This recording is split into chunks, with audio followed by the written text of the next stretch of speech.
Atos dos Apóstolos, capítulo 25. Quando Festo chegou à província, 3 dias depois subiu de Cesareia para Jerusalém.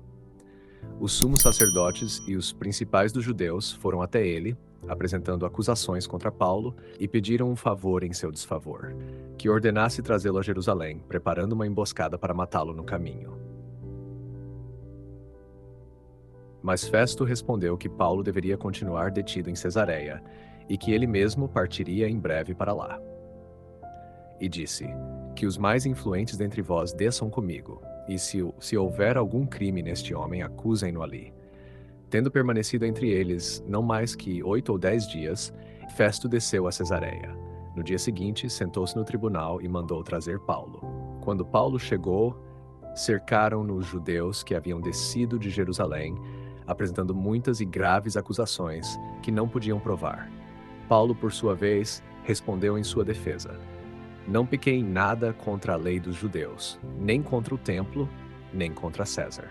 Mas Festo, querendo agradar aos judeus, disse a Paulo: queres subir a Jerusalém e ali ser julgado diante de mim sobre estas coisas?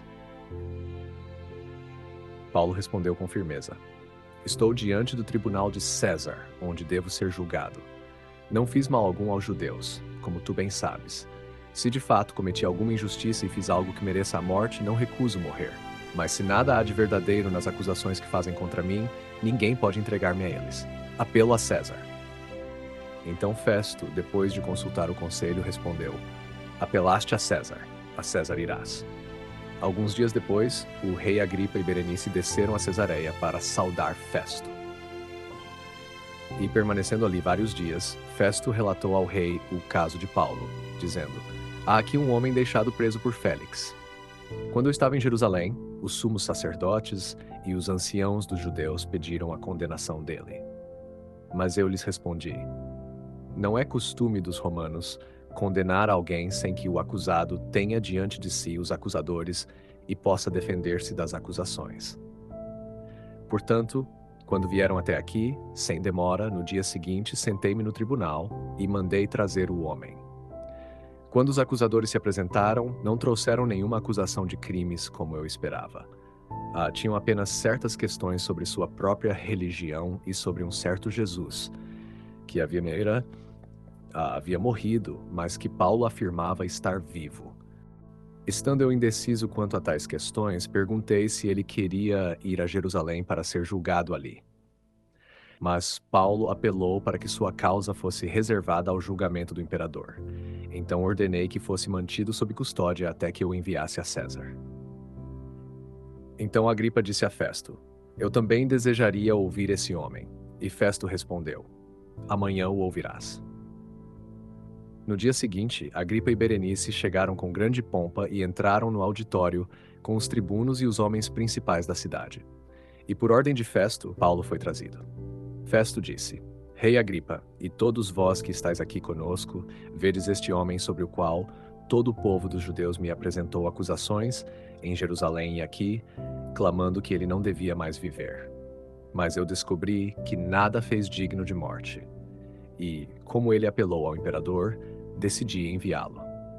Entretanto, não tenho nada certo a escrever ao meu senhor sobre ele. Por isso, trouxe-o diante de vós, e especialmente diante de ti, ó rei Agripa, para que depois de feita a investigação eu tenha o que escrever. Pois me parece sem razão enviar um prisioneiro e não indicar as causas de sua prisão. Autor e obra escolhidos: São João Crisóstomo. Homilias sobre os Atos dos Apóstolos. Breve nota histórica.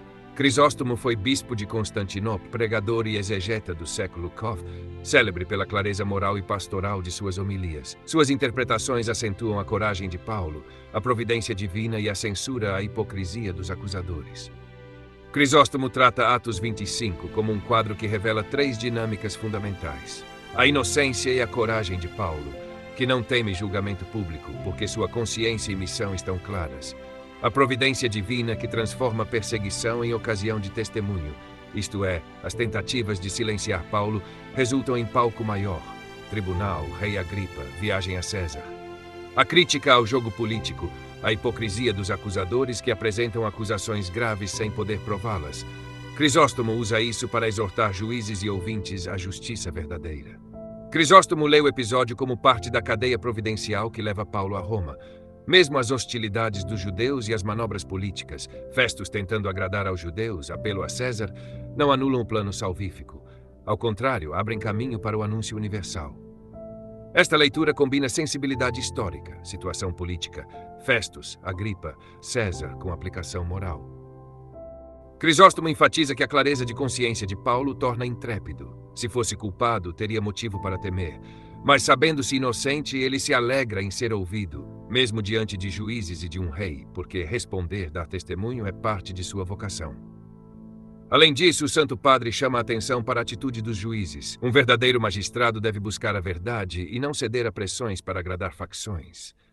Em resumo, o capítulo mostra como a verdade evangélica converte situações adversas em ocasião de anúncio.